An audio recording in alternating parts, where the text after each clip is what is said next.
Assalamualaikum warahmatullahi wabarakatuh. Makcik, apa kabar nih?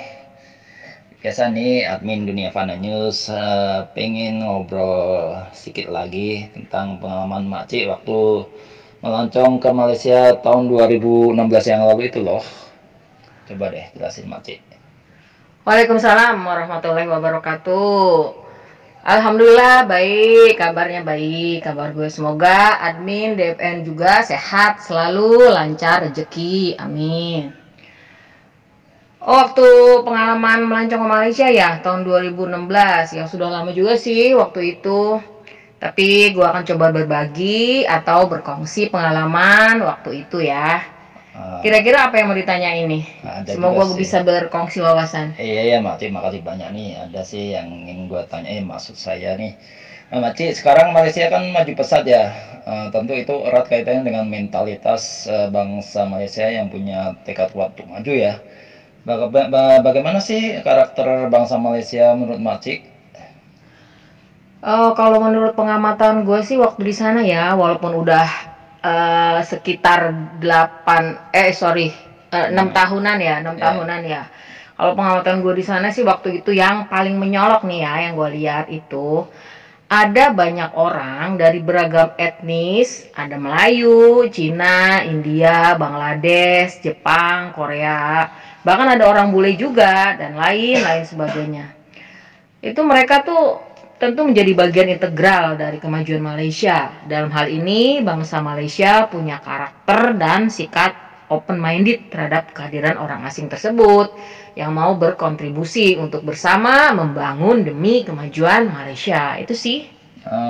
Kalau menurut makcik apa sih itu hubungan kemajuan Malaysia tuh dengan sikap open minded bangsa Malaysia? Kalau sikap open-minded itu pikiran terbuka ya.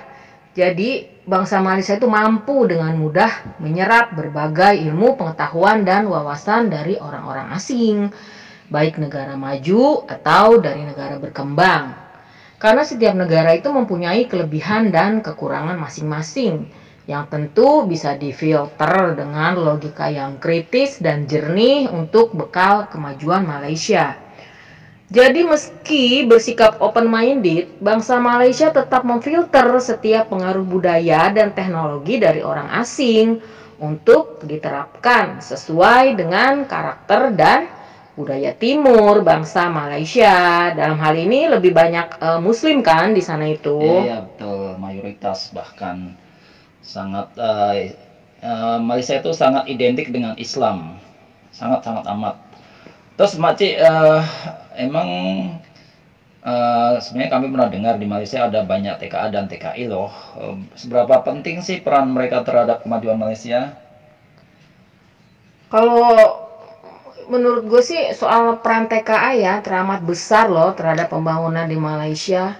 Sebab Malaysia kekurangan tenaga kerja lokal untuk melaksanakan proses pembangunan di sana yang membuka banyak lapangan kerja yang tentu membutuhkan banyak tenaga kerja asing dari tenaga kerja kasar, tenaga kerja terlatih, dan tenaga kerja ahli.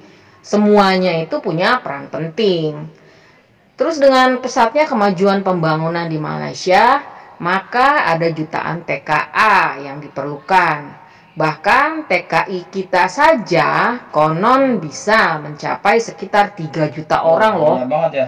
Banyak sekali kan? Sangat. Coba Sama bayangkan. hampir 10%. Untuk Yoi. Malaysia sekitar 32 juta ya. Coba bayangkan bagaimana mengelola jutaan TKI itu bila bangsa Malaysia tidak punya sikap open minded yang matang. Ya, ya, ya, ya, betul juga Begitu. masih dengan sikap open minded bangsa Malaysia selain mampu mengelola jutaan orang asing, apalagi ya manfaatnya bagi mereka itu. Kan seperti gue bilang ya tadi, bangsa Malaysia itu kan sangat heterogen, terdiri dari multi etnis dan agama. Bagaimana cara mengelola pluralisme itu bila tanpa didasari sikap open-minded, yaitu suatu pola pikir yang dewasa untuk bisa menerima dan menghargai setiap perbedaan etnis dan agama tersebut. Yang mana itu juga disebut sikap toleransi. Sama sih di Indonesia juga toleransi mah ya. Iya. Terus dengan jiwa toleransi yang kuat itulah bangsa Malaysia mampu menjalin kehidupan berbangsa dan bernegara yang Di Indonesia itu dikenal dengan istilah Bhinneka Tunggal Ika ya. Oh iya iya. Silakan lanjut, oke. Nah, jiwa toleransi yang kuat itu mampu menjalin kehidupan berbangsa, bernegara yang rukun, damai, dan harmonis. Itulah satu keutamaan sikap open-minded bangsa Malaysia yang tidak dipunyai bangsa di Timur Tengah yang homogen dalam etnis dan agama. Namun jiwa toleransinya rapuh sehingga mudah diadu domba oleh bangsa asing dan dikoyak perang saudara. Nah, jika bangsa Malaysia itu berpola pikir open-minded, maka kebalikannya. Bangsa di Timur Tengah itu pola pikirnya sempit. Maaf ya, maksudnya itu sempit, dogmatis, mudah terjebak egoisme spiritual dan hedonisme duniawi. Karena hanya mengikuti dogma-dogma dari para elit politik yang berkedok agama demi untuk memenuhi hasrat dan ambisi harta dan kekuasaan mereka sendiri. Sementara rakyat yang tidak berdosa hanya jadi korban untuk dijadikan tumbal dan alat politik kekuasaan mereka. Ngeri kan? Iya, kasihan banget ya rakyat yang nggak berdosa jadi korban peperangan. Itu sih cuma perbandingan aja, maksudnya nggak bermaksud terutama lain. anak kecil. Yoi. Kasihan. Terus, oke, makasih ya Maci atas infonya. Semoga Indonesia dan Malaysia dan bangsa Nusantara Islam tetap rukun damai sehingga tak mudah diadu domba oleh bangsa asing seperti di Timur Tengah itu loh. Amin, amin, amin. Udah ya wawancaranya, soalnya aku mau silaturahmi nih ke teman-teman dulu ya. Waktunya sebentar ya. Oke, nggak apa-apa. Wassalamualaikum.